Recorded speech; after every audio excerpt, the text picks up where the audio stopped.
Hi, it's Sebastian Solinsky speaking, and in this tutorial I'll show you how to create custom button for your forms, web forms.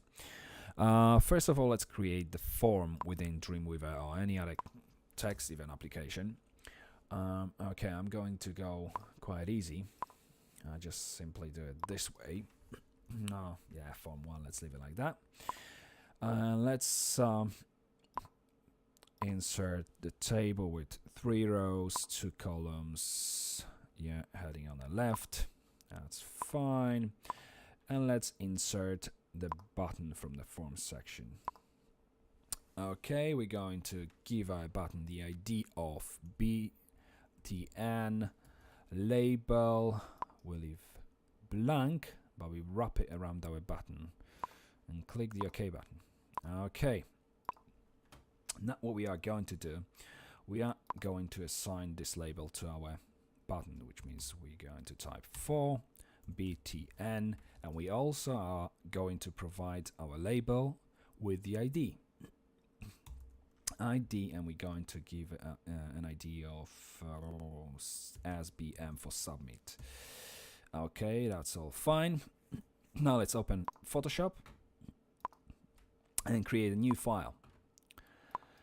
Let's give it a width of 100 for now and about 30 pixels and hit OK. Now go to layers, unlock the background layer and apply some gradient. Okay, what kind of gradient are we going to give it? Something like this, like that.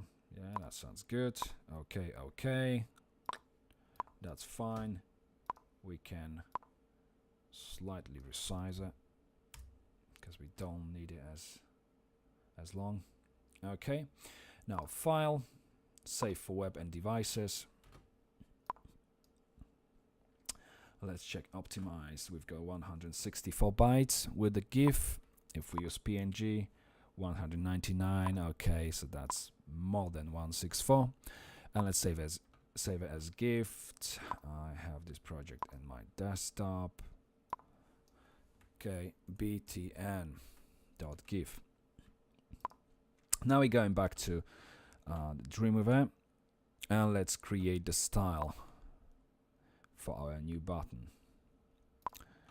Okay, we start with SBM and btn. Okay, and we're going to save it as style. Sorry, it's going to be here. Style. Okay, save it. Margin and padding to 0. And what I'm going to do now, I'm going to actually go to the style sheet itself and continue. Excuse me. And continue here, directly here. Okay, with let's make it 120 pixels, for instance. Height, if we leave it at 20 pixels. Okay, and we're going to also apply display block to it. Now submit. Let's copy this one and create the definition for submit. A background URL. There we go. Our button. Repeat X, 0 and 50%, which means 0 to the left and 50% vertically. We are also going to apply a border to our submit label. Border solid, 1 pixel, AAA, sounds good. Now we also need to do something with our button, because by default it's going to display its standard formatting. So what we need to do is to remove background, but just make background transparent. Border none, cursor pointer. Okay, and let's check what our new button looks like in Firefox. If I just refresh it, wow, there we go. Okay, I don't think the color I've chosen was the best one, but because we've got a dark color of the background, let's change the color of the font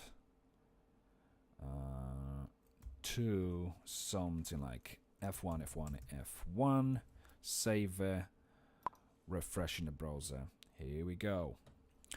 Now another thing, the border doesn't seem to be dark enough with this background, so if we are going to apply 333 perhaps, which is a dark gray, oh, looks better. Now we can also add something like hover state to our submit label. This, however, won't work with Internet Explorer version 6, but all other browsers should cope with that with no problems. So border, let's give it solid as well, 1 pixel, and the color, let's make it black. Okay, browser, and here we go. There you go. Okay, and that's more or less it. If you want to actually change the color, perhaps let's try another color. Let's change the gradient to something lighter, maybe like that, or like this. What does it look like? Yeah, okay, and let's save it again. Oh, I didn't really overwrite the file. Okay, button.gif. Great, replace the file, it's fine. Now obviously we'd have to change the color of the text to something like 666. And here we are.